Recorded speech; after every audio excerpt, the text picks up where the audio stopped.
Chapter 1. It was a radiant and sunny day.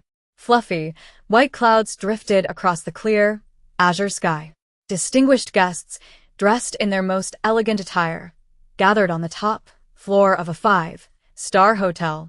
They were here to celebrate the wedding of Evangeline, the eldest daughter of the Carter family. She was tying the knot with Mark Johnson, the man she'd been dating and engaged to for the past 4 years. The floor was adorned with white snow lilies and red roses, and a long red carpet stretched from the hall's entrance to the aisle. The sweet fragrance filled the air. The guests stood happily along the carpet, all smiles as they sent their best wishes. Evangeline was in a magnificent room, being dressed by 2 stylists and their assistant, who'd been hired to do her makeup. She sat in front of the dressing table. One stylist was applying makeup on her face, while the other was styling her hair. "Miss Evangeline, you look absolutely perfect in this dress.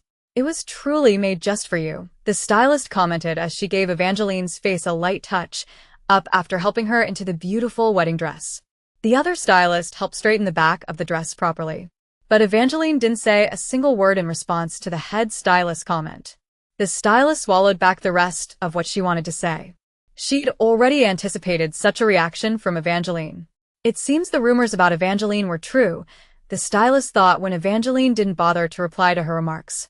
A twinge of disappointment washed over her. Sitting in front of the mirror, Evangeline opened her eyes, looked at herself, and then glanced at the wall clock. "Is it done?" she asked, realizing that the wedding ceremony was about to start and she had limited time. A sense of urgency welled up inside her. "Yes, ma'am. I've applied the minimum makeup and it won't irritate you anymore," the stylist replied, looking at Evangeline with a hint of concern. Earlier, Evangeline had thrown a tantrum when her makeup was first done. She'd even made the stylists redo her hairstyle multiple times until she was satisfied. "Is there any other problem, Miss Evangeline?" one of the stylists asked nervously, noticing that Evangeline's gaze was scanning the room. "Where is Christine? Why isn't she here? She was supposed to help me with the wedding dress, but I can't find her anywhere," Evangeline asked, looking at the stylist who'd questioned her. A wave of annoyance washed over her. "Does Miss Evangeline want us to go and get Miss Christine for her?" the head stylist asked. "No need. I'll find her myself," Evangeline replied curtly. Hearing her reply, the stylists looked hesitant. They didn't want the bride wandering around, but no one dared to argue with Evangeline, fearing her harsh personality. "All right, that's enough.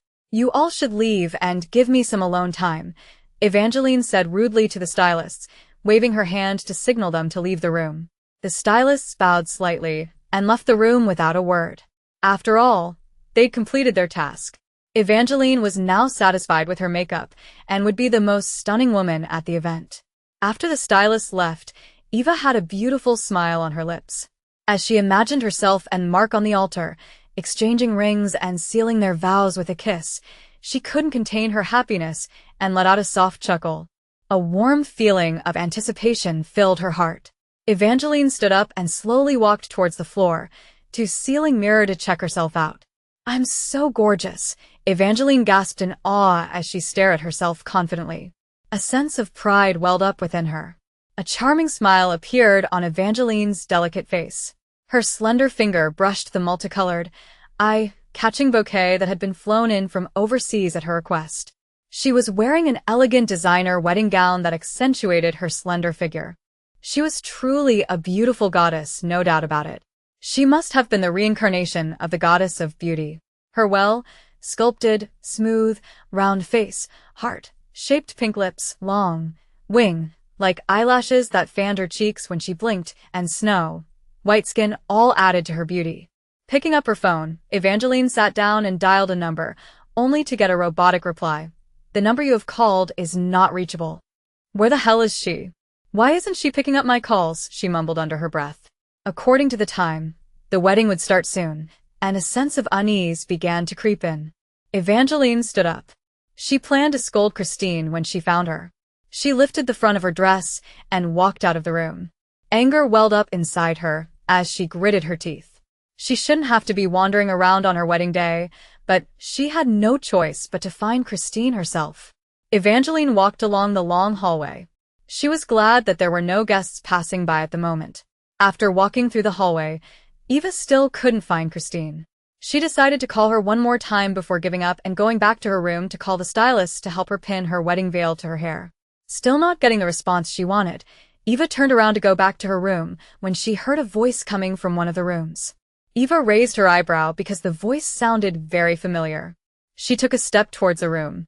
A sense of curiosity, mixed with dread, filled her. Evangeline bit her bottom lip hard as she stretched out her hand, reached for the doorknob, and opened the door slightly so that the people inside wouldn't notice her. "What's wrong with you, Christine? Why do you have that look on your face?" Mark asked as he grabbed Christine by the shoulder.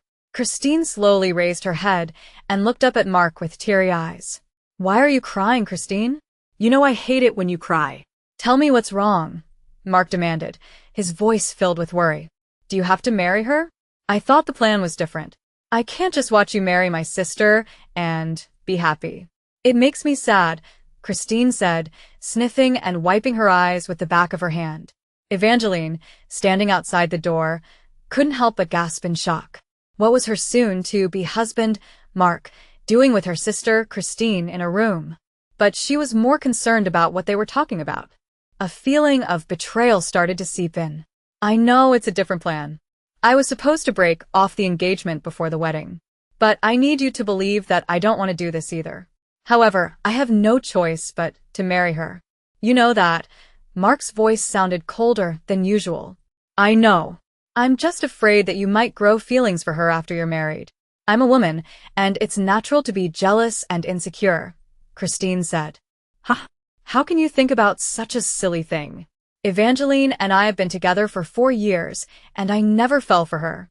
I can't stand her at all. After 6 months of marriage, we're getting divorced. I only have eyes for you," Mark reassured Christine. "Are you sure?" Christine's eyes lit up as she looked at Mark for confirmation. "I'm sure. We'll get divorced after 6 months. Just wait for me," Mark reassured her again. He touched Christine's face and leaned towards her. Evangeline covered her mouth with her hand. At that moment, the world seemed surreal to her, and she felt like she was in a nightmare. Her entire world came crashing down as she watched the two share a passionate kiss. A wave of nausea washed over her. She pursed her lips and gathered all her willpower. She unlocked her cell phone and started recording Mark and Christine. Unable to watch any longer, Evangeline turned around and walked back to her room.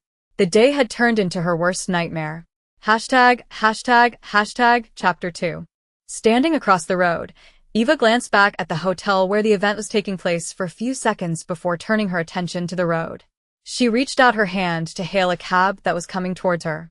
A sense of desolation filled her as she left the place that was supposed to be the start of her new life. After the taxi stopped in front of her, she got in and settled into the back seat. "Where to, miss?" the cab driver asked. Take me to Grandland Hotel," Eva replied in a weak and calm voice. She'd rather be anywhere else than stay at the wedding and see Mark and Christine's happy smiles while being mocked by everyone.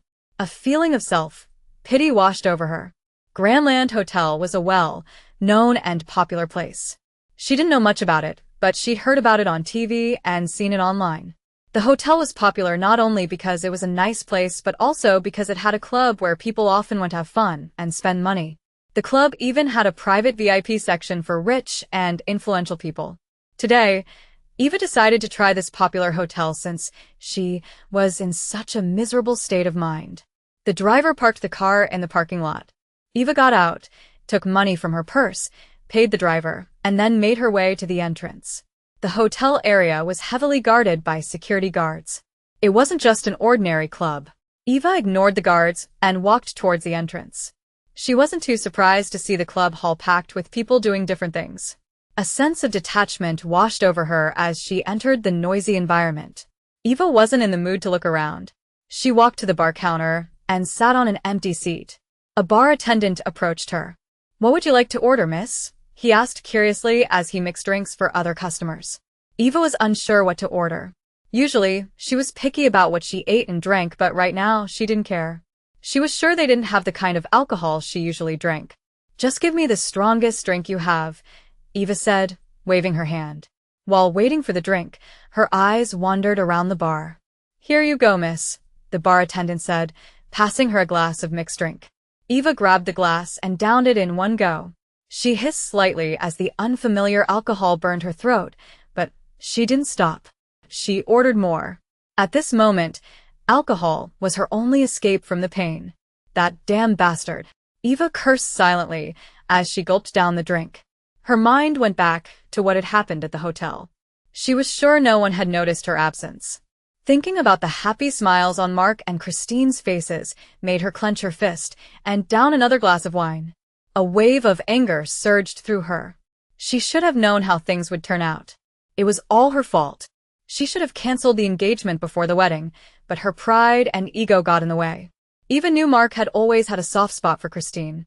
Whenever he saw Christine, he was protective, gentle, and caring. But when it came to her, he always looked displeased and irritated. She'd overlooked it, thinking he was just being nice to Christine because everyone saw her as an angel. Although he never said it, it was obvious that Mark liked Christine more than her. Out of jealousy, she'd been harsh to Christine whenever she could. Now, she understood. Mark's kindness towards Christine wasn't just because of her demeanor. He saw her as a woman. A feeling of regret washed over her.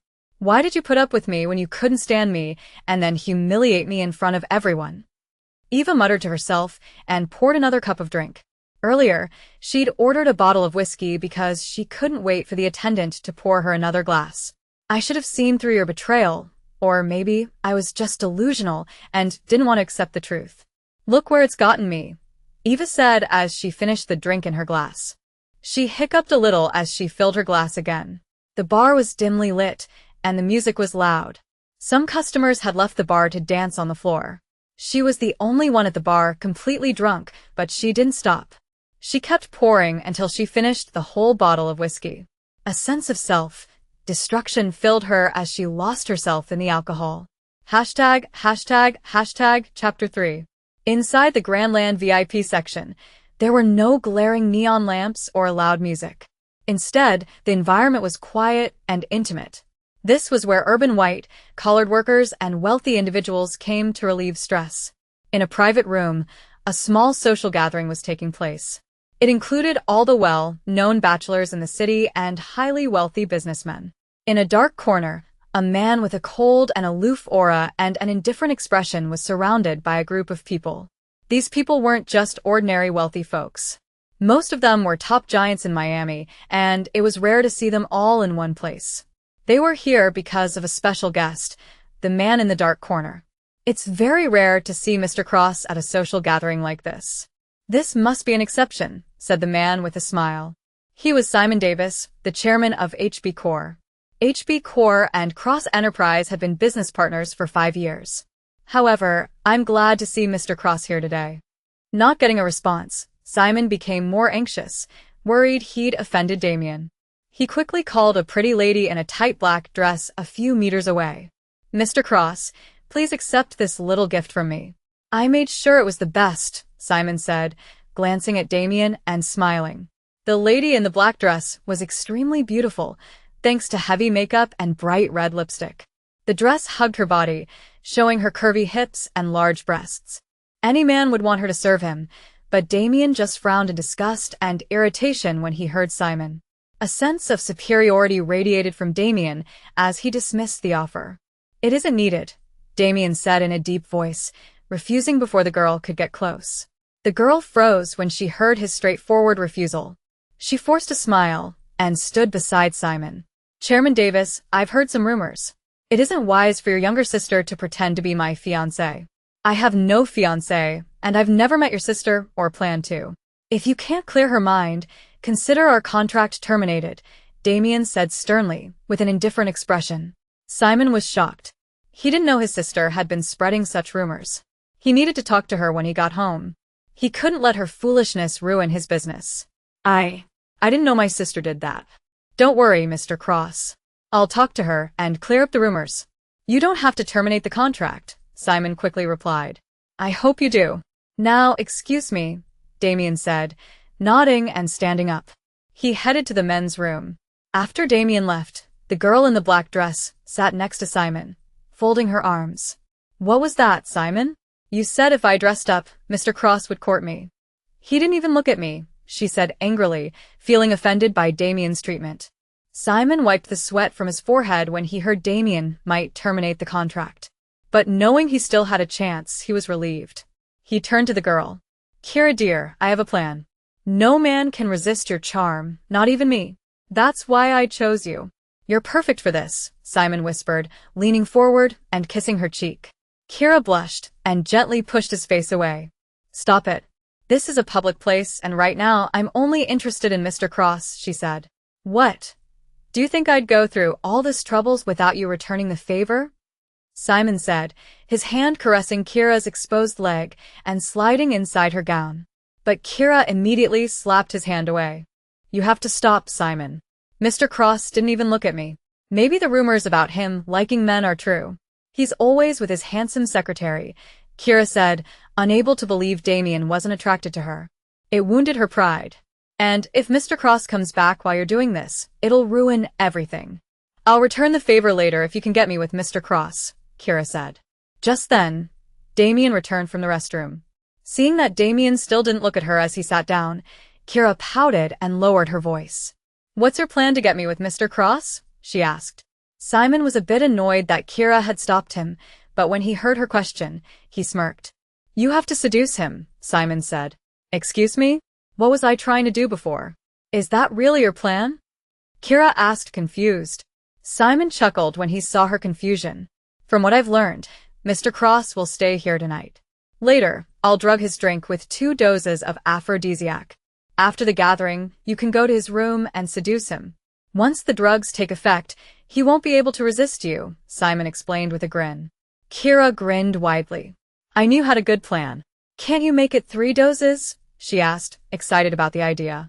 Unless you want to deal with the consequences if something happens to him, Simon replied.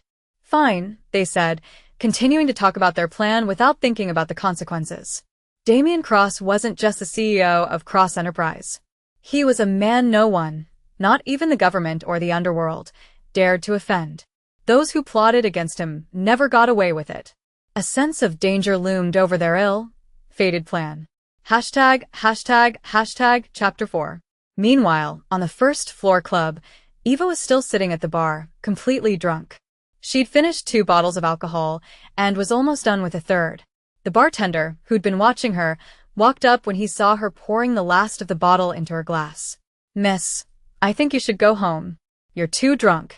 Do you have someone to pick you up? He said as he cleared the bottles in front of her. Home, Eva repeated. She wanted to go home, to her soft, comfortable bed. This was supposed to be her wedding night, but it was just a dream now. A feeling of longing for the life that was supposed to be hers filled her. How pathetic, Eva muttered and finished the drink in her glass. Spending her wedding night in a hotel was a bitter pill to swallow, but at least it was a 5-star and famous one. You, Eva waved to the bartender. Because of her high alcohol tolerance, she still had a bit of sanity left. She knew it was dangerous to leave in her state, so she decided to stay the night. It wasn't like anyone would look for her anyway. A sense of resignation washed over her as she made this decision. Yes, how can I help you, miss? The bartender asked, wondering what a beautiful lady like her was doing drunk in this place. Eva might not have noticed, but sitting alone at the bar had attracted a lot of attention. Where can I get a room in this hotel? Eva asked.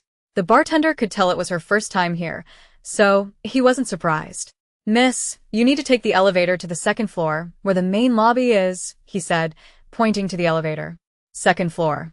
Okay, thanks, Eva said. She opened her purse, paid the bill, got off her seat, and stumbled towards the elevator. When the elevator doors opened, Eva stepped out. As expected, the hotel lobby was spacious. The floor was beautiful, and there were chandeliers hanging. Surprisingly, the loud club music from the 1st floor couldn't be heard because of the soundproofing. Eva walked towards the receptionist's table, stumbling a bit as she went. Welcome, miss, to Grand Land Hotel. How can I assist you? The receptionist said, standing up and greeting her professionally with a smile. I need a room. It should be a comfortable one with a king-size bed, Eva said, leaning against the table. If Miss wants such a room, our VIP room will meet your requirements, the receptionist replied, understanding what Eva meant without further explanation. VIP? That'll do. Give me a room, Eva said. May I have your ID card, miss? The receptionist asked. Eva opened her purse and gave her ID and credit card. After a few minutes, here you go, Mississippi. Your room key card, the receptionist said, handing back Eva's credit card and the key card. Your room is on the 65th floor, the receptionist added. Eva took her ID and the key card and walked away. Entering the elevator, Eva stumbled for a second. She steadied herself and pressed the button for the 65th floor. Inside the elevator, she felt her body temperature rising rapidly. It was like being in a hot spring. The alcohol was finally taking its toll, and she was a bit dizzy. She fanned herself with the key card, but it wasn't enough. A sense of discomfort washed over her as her body reacted to the alcohol. Ding! The elevator doors opened, revealing a long, light, brown hallway. Eva stepped out and staggered to find her room. She felt like thousands of ants were crawling on her body. I just need a warm bath and to get out of this dress, Eva muttered. At the end of the hallway, there were only 2 doors across from each other. Eva looked at the right door, then the left. Her vision was blurry, so she had to squint to see the numbers. Room 335-05. She lifted her hand to scan the key card to check the number. Creak. Unaware of her surroundings, Eva didn't notice another door opening suddenly behind her. Before she could react, a pair of hands grabbed her shoulders. Miss, I'm really sorry for this. Eva was suddenly pushed into the room across from hers, and the door slammed shut. Inside the room, another pair of strong hands grabbed her. These hands were more forceful than the first ones. What? Before she could say anything, she was pushed onto the soft hotel bed. Ah! Eva yelped loudly, her mind a complete mess because of the alcohol. What's going on? She couldn't finish her sentence when a shadow fell over her and something soft covered her lips, making her body freeze. Eva tried to push and hit the person away, but it was no use. She struggled until she had no energy left, and her body went weak. A sense of helplessness washed over her as she was trapped in this unexpected situation. I need your help for tonight, a man's deep voice growled in her ear. Even though she was in a mess, Eva tried to struggle again because she knew what was happening was wrong. No. Stop. I can't help. But again, her words were cut off when the lips crashed against hers. Stop. I don't want this, she said, but she didn't understand what was wrong with her body. At the same time, whenever his cold hand touched her skin, her body reacted in a way that made her want him.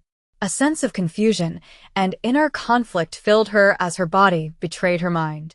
Just then, the person above her let go of her lips and whispered in her ear, "Be good."